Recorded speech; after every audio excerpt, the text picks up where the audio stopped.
ngajak masuk partai. Mbak Putri gimana? Mungkin kalau Raffi Gigi sekarang prioritasnya lain ya, karena kan juga lagi membangun range company yang juga sangat besar. Kita kok tapi ternyata mereka nggak percaya, nanti kita udah klarifikasi. Oh, Dewi Persik ngambil suaminya orang. Aku akan bilang siapa suaminya, di mana buktinya? Itu aku.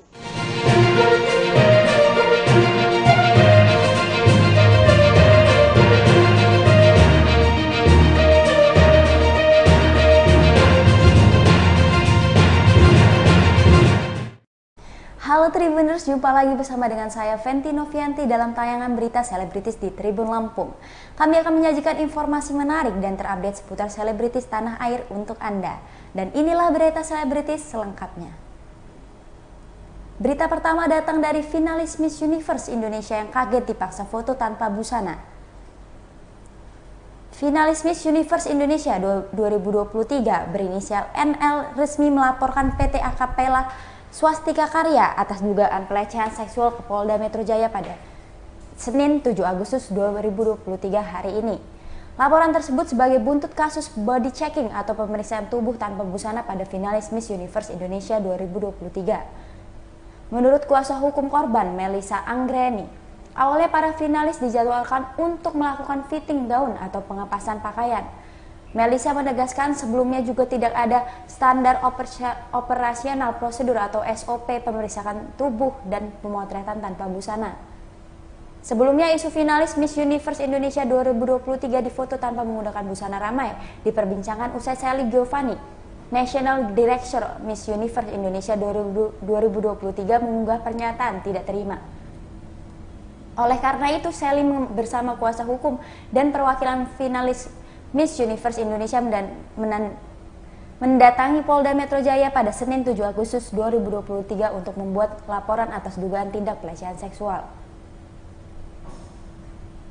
Kecantikan ini di Indonesia, mereka menawarkan lisensi kepada provincial director yang kemudian diambil alih, dibeli ya oleh Mbak Sally dan Mbak Rizky. Ada lagi satu lagi namanya Pak Hendri ya. Ada perwakilannya kok dari Jawa Timur, Pak. Di sana. Pak, perwakilan dari Jawa Timur. Ya, jadi 3 daerah inilah yang akan melakukan audisi di masing-masing daerah, yaitu Bali, Jawa Barat, dan Jawa Timur. Nah, terkait daerah-daerah yang lain seperti apa? Ternyata ada perlakuan yang berbeda, tapi tidak akan kita bahas di sini, tetapi singkatnya adalah sebenarnya sudah banyak dirasakan oleh sahabat-sahabat PD ini hal-hal yang rasanya kok tidak proper ya, kok rasanya ada yang tidak profesional ya, tetapi selama ini mereka berusaha membuat ini kembali on the track ya, memperbaiki sampai akhirnya kejadian pada tanggal 1 Agustus 2023 menjelang Grand Final, 3 hari menjelang Grand Final. 2 hari menjelang Grand Final, di mana bahkan PD aja ya, provincial director ini tidak diberitahu terkait adanya body checking gitu. Tadi kita serahkan bukti juga kepada kepolisian, rundown agenda keseluruhan, tidak ada menyebutkan sama sekali adanya namanya body checking. Sehingga tentu saja teman-teman kontestan ini cukup terkejut karena sebenarnya agenda mereka hari itu adalah fitting. Nah, ternyata ada body checking yang dilakukan secara sembrono ya, melanggar hak-hak pribadi private, dilakukan di sebuah ballroom. Mungkin teman-teman bisa bayangkan ballroom itu terbuka, di mana ballroom yang kita ketahui ada CCTV dari segala sudut dan hanya disekat seada-adanya, disekat dengan banner, disekat dengan gantungan baju, di mana teman-teman sampaikan ke saya ketika dilakukan itu tidak hanya mereka sendiri, kadang ada yang digabung dengan kontestan yang lain. Kadang pada waktu mereka dilakukan pemeriksaan, lalu lalang orang di luar masih kelihatan. Orang di dalam juga bisa keluar masuk semaunya gitu. Nah, dari hal-hal ini mereka tuh awalnya cukup mencerna sebenarnya apakah ini perlu dilakukan ya. Pada saat itu juga mereka ada yang menangis, ada yang kena mental, ada yang menolak, tetapi seolah-olah ini adalah hal yang harus dilakukan karena ada bahasa di internasional kalian akan lebih parah lagi, kalian akan ditelanjangi di depan banyak orang gitu. Sehingga hal-hal ini ada relasi kuasa di antara panitia yang melaksanakan dengan para kontestan. Terjadilah body checking, di mana pada saat body checking ini ada orang lain dengan jenis kelamin yang berbeda. Kita bisa bayangkan bagaimana keluarga mereka, bagaimana orang-orang terdekatnya membayangkan mereka dilakukan pemeriksaan, disuruh melepaskan busana di hadapan orang yang berbeda jenis. Kemudian akhirnya mereka melaporkan kepada PD, ya, tingkat cerita berupaya untuk menunjukkan bahwa sebenarnya mereka tidak pernah ada concern dalam hal body checking. Nah, kemudian ini terus bergulir, ramailah di media sosial, sempat diminta klarifikasi dari Mbak Seli, dari Mbak Rizky, kenapa sih body checking seperti ini harus dilakukan? Kalaupun ada hal-hal yang common dilakukan tidak seperti ini, gitu. Tentu ini cukup merusak sistem dan ini mengecewakan, ya, bahwa ajang kompetisi kecantikan dengan harapan menaikkan value perempuan. Beralih ke berita selanjutnya ada dari Bio1, akui sempat jadi berondong Laura Basuki selama 3 bulan. Bio1 memberi pernyataan nyeleneh di samping Laura Basuki. Keduanya menjadi lawan main di sebuah film layar lebar garapan Fajar Nugros yang berjudul Sleep Call. Bio1 dengan percaya diri mengatakan jika dia pernah memacari Laura Basuki selama 3 bulan. Laura Basuki pun sempat memasang wajah menahan tawa mendengar pengakuan Bio1 itu. Melihat Bio1 berseloroh, Laura Basuki segan untuk menimpali lawan mainnya. Takut salah paham, Bio1 pun mengatakan jika ucapan itu hanya guyonan semata. Itu udah lebih mudah. Kalau Bio1 sendiri gimana, katanya karena main kan ada loh. Bohong. Jujurnya aku malah pengen mengundurkan diri sebelum pas lagi reading, karena aku nggak ngerasa mampu jadi karakternya, dan main sama Laura Basuki kayaknya sangat menjadi beban buat aku, karena ini film yang menurutku memang tingkatnya sangat sulit gitu dan harus dikerjakan dengan sangat serius gitu. Tapi karena diyakinkan oleh Mas Fajar dan diyakinkan sama Mas Rosa juga, aku akhirnya tetap ikut. Walaupun ya tetap deg-degan kalau berdiri di sebelah, masih deg-degan. Paling itu sih, aku masih fanboying aja sebenarnya. Ya, ini kan film trailer pertama yang pernah dilakukan ini. Ada kesulitan tertentu nggak dalam setiap film ini? Kesulitannya otomatis kita setiap take ada riset namanya kita untuk take 2, untuk take 3, dan risetnya itu lumayan panjang karena kita banyak berhubungan dengan darah dan lain-lain. Itu sih paling kesulitannya. Ya. Kalau saya baca dari press release kan kayaknya karakternya Juan itu akan berubah gitu, katanya akan mengancam nyawa Laura gitu. Itu kayak gimana tuh? Membangun chemistry ya, mungkin kan dari awalnya mungkin kan kayak cinta-cintaan ya, kayaknya tuh dari aplikasi gitu. Apa gimana sih? Emang iya Kak? Gimana supaya nggak spoiler ya? Nggak tahu Kak. Aku baca dari press release doang ya. Sebenarnya karakterku itu ya memang ya, film ini kan sebenarnya bercerita tentang kesepian yang mematikan. Kesepian itu bisa ternyata berujung fatal. Nah, aku adalah karakter penyelamat, tapi penyelamatnya dalam berbagai konteks itu terserah ke penonton. Aku penyelamat yang seperti apakah untuk Dina si Rama ini.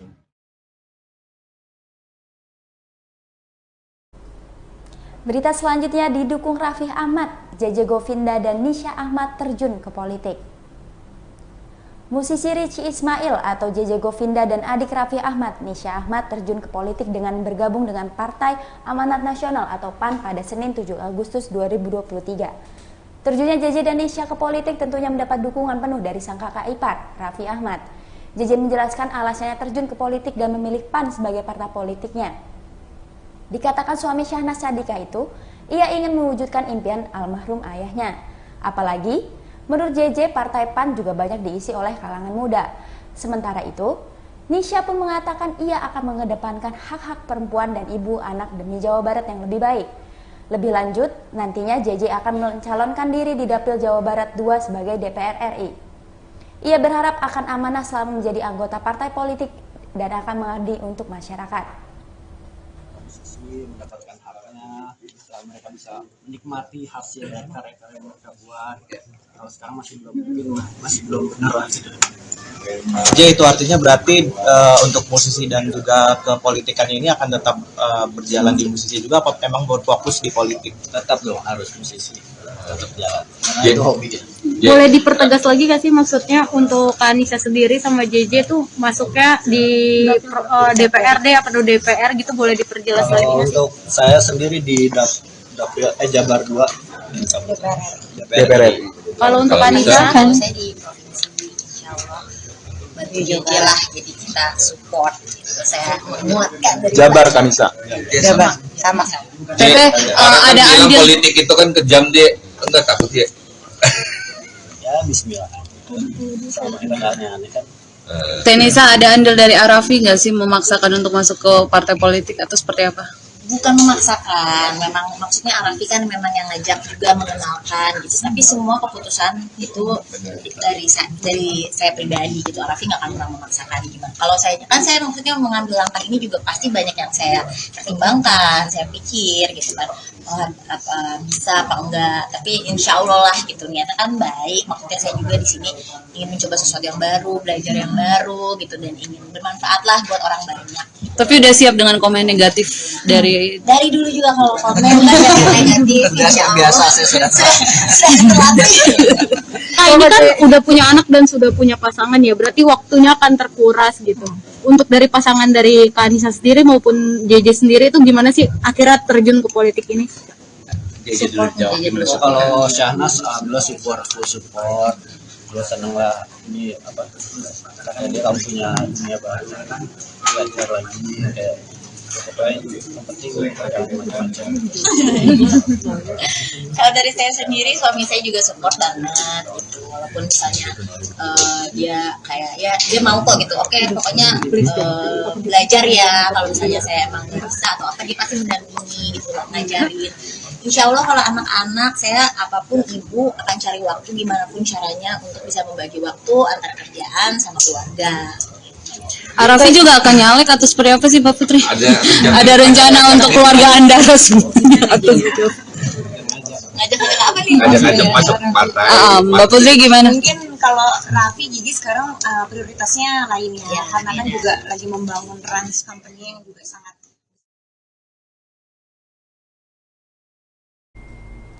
Berita selanjutnya ada dari Nugi, sempat tak percaya diri dipasangkan Happy Salma di film Primbon. Musisi Nugi dapat kesempatan berpasangan dengan Happy Salma dalam film horor Primbon. Saat mendapat naskahnya, ia sadar pasangannya di film adalah Happy Salma yang punya nama besar di dunia akting.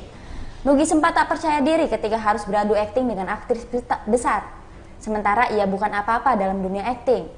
Tak mau mengecewakan Happy Salma yang akan menjadi pasangan dalam film, ia pun berusaha semaksimal mungkin. Momen reading bersama itulah yang membuat Nugi merasa dapat magnet dengan Happy Salma. Aku diajak main film gitu. Kalau Flavio sendiri waktu itu gimana tuh prosesnya bisa sampai akhirnya bisa ikutan terlibat di Primbon ini? Sebenarnya pertama kali itu aku dikenalin sama Kak Butet, yaitu casting directornya, sama temanku sendiri. Dan waktu itu kita main ke kantor Maxima. Habis itu di sana langsung ketemu sama Om Rudi sih. Terus aku agak bingung gitu sebenarnya. Terus aku soalnya nggak bisa ngomong gitu sama Om Rudi. Sama. Jadi beberapa hari gitu selama reading, selama game shooting, aku tuh sempet canggung banget sama Om Rudi sampai akhirnya belakangan ini baru kita bisa cair gitu. Dan itu nanti aja. Ya pokoknya abis itu aku ketemu sama cast yang lain juga, sama Om Lugi, habis itu sama Tante Oni juga, yang lain-lain. Habis itu kita juga sempat meranin satu scene gitu.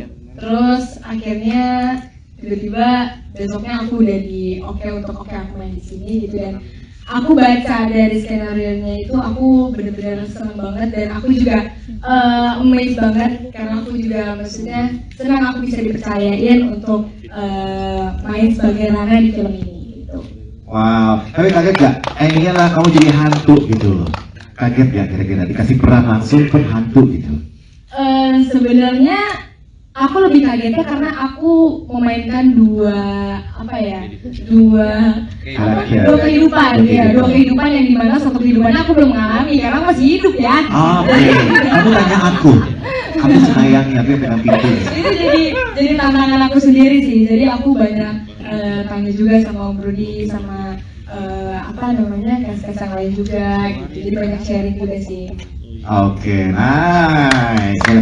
Kita kasih kau boleh sebelum kita ngomong sama senior di sini nih ya kan yang udah gitu ya. Oke, Ciko, apa kabar? Baik. Oke, this is the first movie yang serem atau gimana kira-kira buat kamu? Oh gitu. Oke, bisa cerita nggak ke kita nih dapat karakter seperti ini gitu kan dengan juga pastinya ya udah lumayan sering lah pasti dengan bintang-bintang yang ada di sini ya. Perbedaannya apa sih dari segi cerita?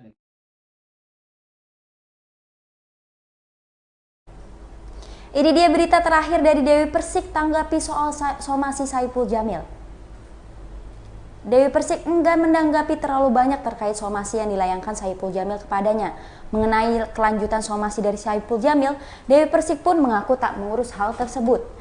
Dewi sudah menyerahkan permasalahan ini kepada sang kuasa hukum. Terlebih dalam podcast yang dituduhkan Saipul bahwa Dewi membicarakannya, pendangdut yang akrab disapa DP itu tak menyebutkan nama. Seperti yang diketahui, Saipul melayangkan somasi kepada Dewi Persik. Sebelumnya Saipul menuding Dewi Persik membicarakan mengenai penyimpangan seksual di beberapa podcast meskipun pedangdut asal Jember itu tak menyebutkan nama.